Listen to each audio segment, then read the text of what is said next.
Tidak ada kemungkaran yang lebih dahsyat membiarkan orang kafir berkuasa. Oleh sebab itu 75 tahun yang lalu nenek moyang bangsa Indonesia melawan penjajahan. Mereka bukan mengambil rempah, karena kalau hanya untuk mengambil kulit manis, bawang, tidak perlu mereka menyeberang dari dataran Eropa ke Asia dengan kapal, dengan kesulitan yang begitu hebat.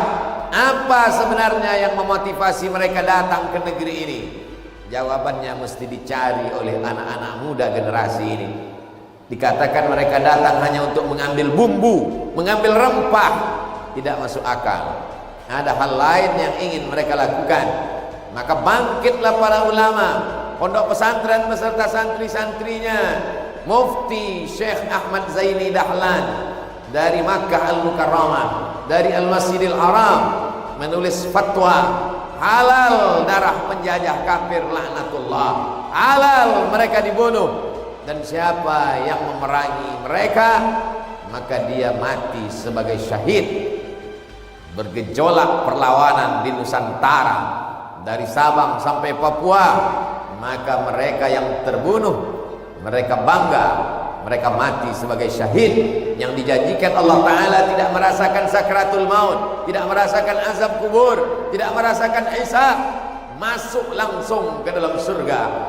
Mendidih darah mereka, tak sabar mereka menghabiskan harta benda untuk mengorbankan nyawa sebagai syahid.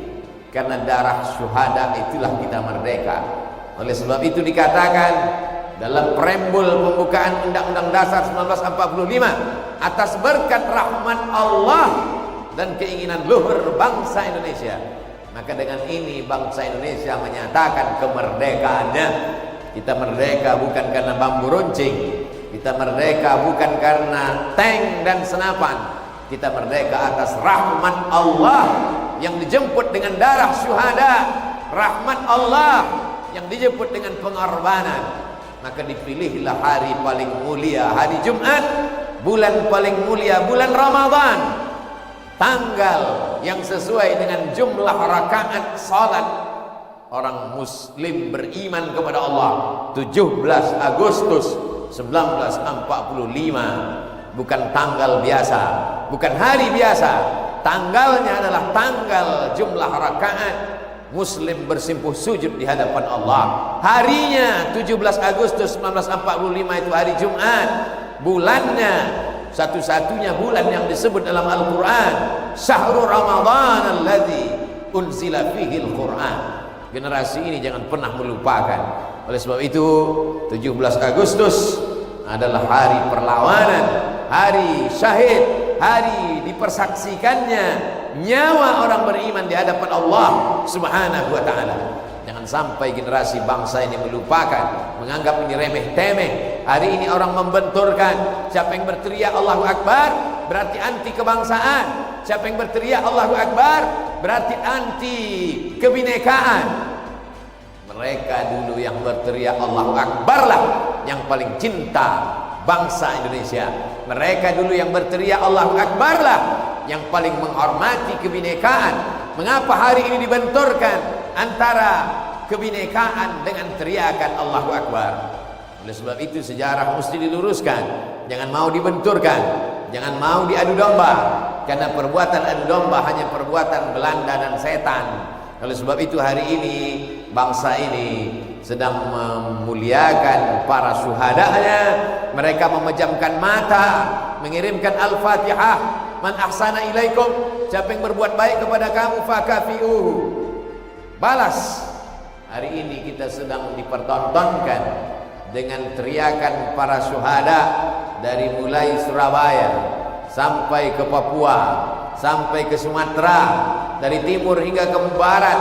Mereka adalah orang-orang yang berani mengorbankan nyawanya karena keluarnya fatwa ulama. Ulama yang memfatwakan berdasarkan Quran dan Sunnah bahwa siapa yang mati, mati syahid, bahwa siapa yang mati tak merasakan azab kubur. Itulah yang memotivasi mereka untuk berjuang. Mereka berjuang bukan karena emas, mereka berjuang bukan karena atas nama pahlawan. Berapa banyak mereka yang gugur sampai hari ini belum mendapatkan gelar pahlawan dari negara. Bagi mereka tidak penting dalam sebutan manusia. Yang penting bagi mereka adalah dikenang abadi sepanjang zaman, karena mereka mendapatkan aliran pahala.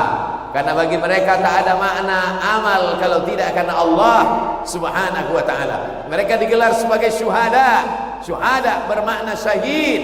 Syahid dipersaksikan, karena jasad mereka dipersaksikan, ruh mereka dibawa oleh malaikat di atas kain kafan yang terbuat dari cahaya. Dijelaskan dalam riwayat Imam Ahmad bin Hanbal dalam kitab Al-Musnad, malaikat penjaga pintu langit sudah lama merindukan jasad mereka, sudah lama melihat amal mereka, sudah lama menyaksikan amal mereka, tapi jasad mereka baru itu dipersaksikan. Mereka adalah syuhada yang dipersaksikan.